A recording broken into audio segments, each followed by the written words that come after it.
এবার ত্রয়োদশ নির্বাচনে অর্থাৎ 2026 সালের ফেব্রুয়ারি মাসের 12 তারিখে যে নির্বাচন হবে, এই নির্বাচনে আপনি কিভাবে ভোটার ক্রমিক নাম্বার বের করবেন। কারো কাছে যেতে হবে না, কোনো কেন্দ্রে যেতে হবে না, কোথাও যেতে হবে না। আপনি নিজেই মোবাইল থেকে আপনার ভোটার নাম্বার দিয়ে সার্চ করে অথবা জাতীয় পরিচয়পত্র স্মার্ট নাম্বার দিয়ে সার্চ করে আপনি আপনার কাঙ্ক্ষিত ভোটার ক্রমিক নাম্বারটি বের করতে পারবেন। তার জন্য প্রথমে আমাকে প্লে স্টোরে যেতে হবে। আপনাকে প্লে স্টোরে যায় প্লে স্টোরে সার্চ করতে হবে স্মার্ট ইলেকশন অথবা নির্বাচন লেখা সার্চ দিলেও হয়ে যাবে, কোনো সমস্যা নেই।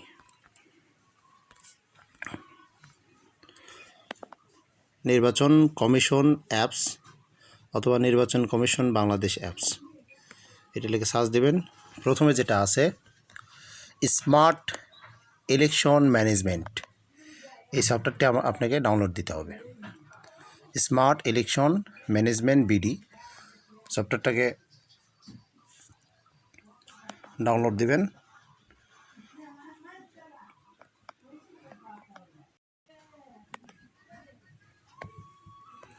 এবার অ্যাপসটা ডাউনলোড হয়েছে। আমরা অ্যাপসের ভিতরে প্রবেশ করব।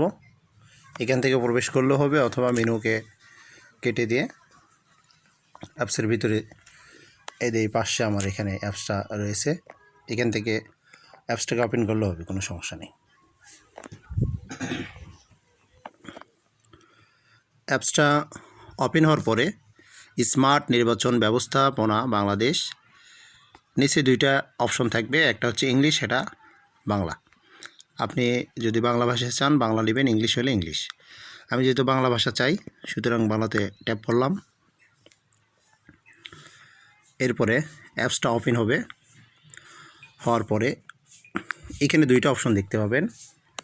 প্রথমে উপরে দেখবেন তফসিল ঘোষিত নির্বাচন সমূহ, নিচে দেখবেন পূর্ববর্তী নির্বাচন সমূহ। যেহেতু আমাদের পূর্ববর্তী নির্বাচন সমূহ প্রয়োজন নেই, সুতরাং আমরা প্রথম অপশনে বা প্রথম মেনুতে ক্লিক করব, তফসিল ঘোষিত নির্বাচন সমূহ, এটাতে ক্লিক করার পরে আমরা এখানে লেখা আছে ত্রয়োদশ জাতীয় সংসদ নির্বাচন, এখানে একটা ট্যাপ দিব। একদম নিচে আপনি চাইলে গোটা বাংলাদেশে তফসিলগুলো দেখতে পাবেন, কোথায় কোন জেলায় কোন বিভাগ কী অবস্থায় আছে। আমরা যেহেতু এখানে ভোটার ক্রমিক নাম্বার বের করতেছি সুতরাং এটা আমরা আগে দেখাবো। একদম নিচে পেজের নিচে দেখবেন তিনটা মেনু আছে, একটা হচ্ছে নির্বাচনের বিস্তারিত, 2 নম্বর মেনু হচ্ছে পূর্ববর্তী নির্বাচন সমূহ, আর 3 নম্বর একদম ডান পাশে অপশন আছে ভোট কেন্দ্র খুঁজুন। এই ভোট কেন্দ্র খুঁজুন এখানে সার্চ দিবেন বা এখানে ট্যাপ করবেন। ভোট কেন্দ্র খুঁজুন এখানে ট্যাপ করার পর উপরে দুইটা মেনু আসবে, ত্রয়োদশ জাতীয় সংসদ নির্বাচনের নিচে এনআইডি নাম্বার এবং জন্ম তারিখ। আমি এখানে যে এনআইডি নাম্বার দিচ্ছি,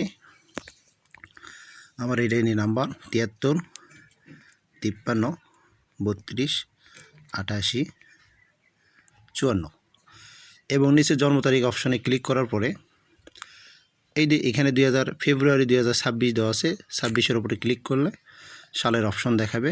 আমি এখান থেকে 1997 সাল দিলাম এবং উপরে ডান সাইডে যে দুইটি মেনু আছে এখানে ক্লিক করলে আমার মাসগুলো দেখাবে আপনাকে।